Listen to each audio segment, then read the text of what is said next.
Hello po sa inyong lahat mga ka-crypto. Ako po si Pinoy Crypto Trader at sa video na ito ay atin pong pag-uusapan rito ang inilabas na pahayag ng investment chief ng Valcraze.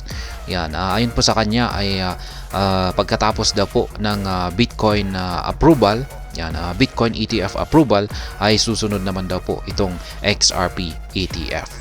Kaya yan. Bago po tayo magpatuloy ay nais ko lamang po munang bigyang linaw ang aking disclaimer kung saan ang nilalaman po ng video na ito ay hindi po ito isang financial advice. For education and information purposes lamang po ang layunin nito. Maliban po dito ay nais ko na rin pong magbigay babala na wala pong kahit anumang group chat ang Pinoy Crypto Trader. Sabi po rito ay Valcraze Funds co-founder Steve McClurg has discussed the likelihood of Ethereum and XRP ETF following the SEC's anticipated approval of a Bitcoin spot ETF. Kaya yan po ang chief ng Valcraze Funds na siya na rin po yung co-founder. Siya po ay si Steve McClurg.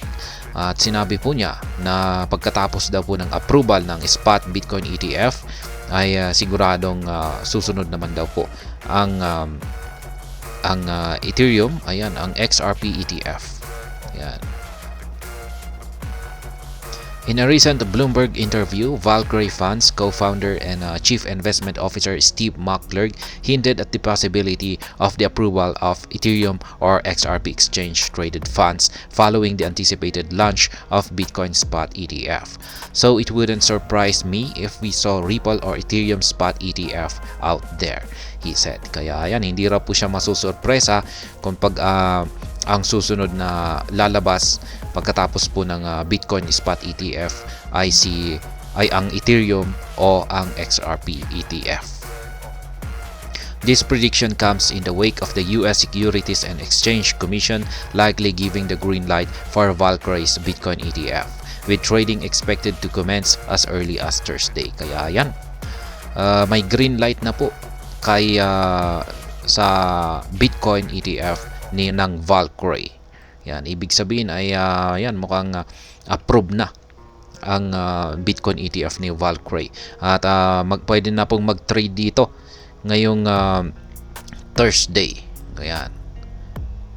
However, McClurg is not certain whether Valcraze is going to launch such product in the future. I really don't know if we're going to do that or not, he added. More spot ETF on the horizon. McClurg's optimism about Ethereum and Ripple ETF is backed by recent market developments. He pointed out that Grayscale's addition of XRP to one of their publicly traded trusts shows a growing interest in diversified cryptocurrency investment products. Valcraze has not confirmed plans to pursue this specific ETF. McClurg believes that the market is ripe for such offerings. He emphasized that this potential ETF could be more retail-focused, providing easier access to a broader range of investors who may not be deeply embedded in the cryptocurrency market. Anything can happen. Yan po yung gustong linawin dito ni Ginoong McClurg. Lahat daw po ay posible daw pong mangyari ang kahit anuman. However, McClurg cautioned that the SEC's decision-making process is unpredictable and that the agency's approval is never guaranteed. Kaya yan po ulit ang ibinigay na babala ni Ginoong McClurg na ang decision-making, yan, or yung paglalabas ng desisyon ng mga SEC ay napaka-unpredictable daw po. Mahirap i-predict. Kaya hindi raw po laging garantisado yung kanilang pag-a-approve. Kaya yan, Valcraze is prepared to launch its Bitcoin ETF, but McClurg remains cautiously optimistic, acknowledging that anything can happen in the regulatory landscape. We're prepared for an effective date on Wednesday and trading on Thursday, but we know that anything can happen. So I'm about 95% sure that we will be trading on Thursday. Kaya yan. Sure na sure daw si McClurg na mag-uumpisa na raw yung spot trading, yan, ETF nila ngayong kailan ba yan? Thursday. Ayan. At ayan, hanggang dito na lamang po tayo sa video na ito. Sana po ay inyong nagustuhan ang aking paliwanag dito. Kung inyo po itong nagustuhan ay pag-click lamang po ang like button nito.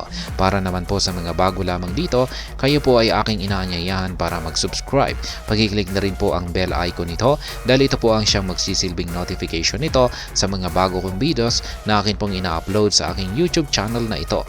Marami pong salamat sa panunood. Ingat po tayo lagi at God bless po sa ating lahat.